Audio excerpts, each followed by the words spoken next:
Is anybody here from New York at all? People from New York and Florida. Unbelievable.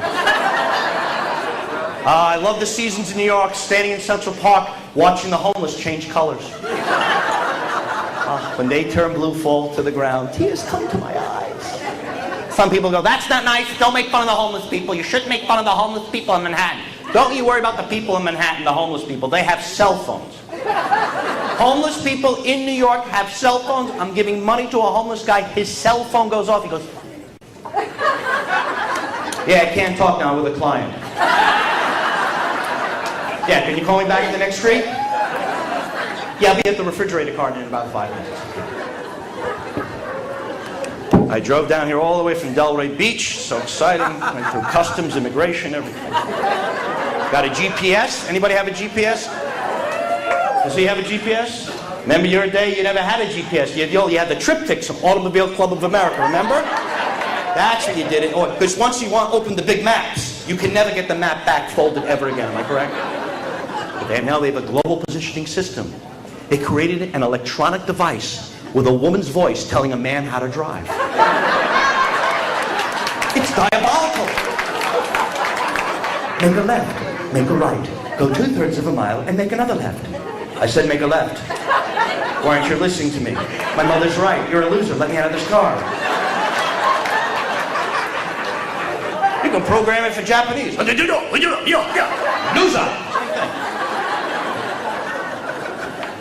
This is an amazing device, all right? You didn't have a GPS in your day. Look, it tells you exactly what's up ahead.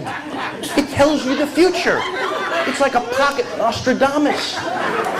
You kids, wouldn't you like to have that when you graduate college? You have a GPS in your forehead, you know what's right ahead. 3/4 of a mile is opportunity. Nope, it's General Motors. Recalculate. Oh look, the woman of your dream. Nope, it's the Octomom. Recalculate.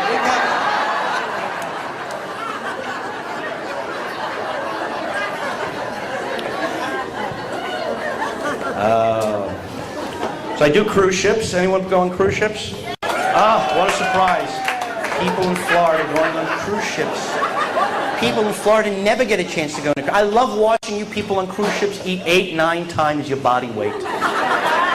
You're not even that hungry. You're like going to your own execution. And the more money you lose at the casino, the more you put on your plate, so you're thinking, we paid for it. That's why we eat. We eat as much as we possibly can because we paid for it. And it never fails, no matter where I go on a cruise, there's always some couple from Boca that finds me after the show and wants to set me up with the daughter, and the man, his name is always Saul. Saul always finds me. Saul comes up and he goes, you were hysterical. We saw your show. You were hysterical. You're very funny. You have to go out with our daughter, please. You're young, you're thin, you have a great head of hair. Would you go out with her? Thank you, but I don't go on blind dates. Please, you have to. I look at the mother. The mother goes, yes, you have to go out with our daughter. I beg you, there's no nice guys in Boca anymore. There's too much going on with them. They show me a picture of the daughter. She's gorgeous. She's a 12. I call her on the phone. The daughter goes, I heard so much about you. I can't wait to go out with you. But let me tell you, it's like I'm going, what is this, Ernest Borgnine? Or she's chugging down razor blade? Well, let me tell you something, mister. If we're going to go out tonight, I want to go somewhere really expensive. So I took her to a gas station. Tank of gas, 2 bags of Doritos, $153, ladies and gentlemen. Because I get hired to perform at the senior communities, I do. They told me I'm playing Addison Reserve. Reserve?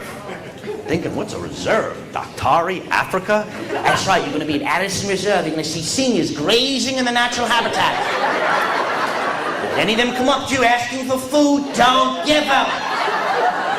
You'll never get rid of them. I would get a colonoscopy every day of the week just for the sleep you get. They put that needle in your arm and say, And here's the thing. You don't have to worry about, you're 27, you don't have to worry about a colonoscopy. But when you get a little older, they're called procedures, right?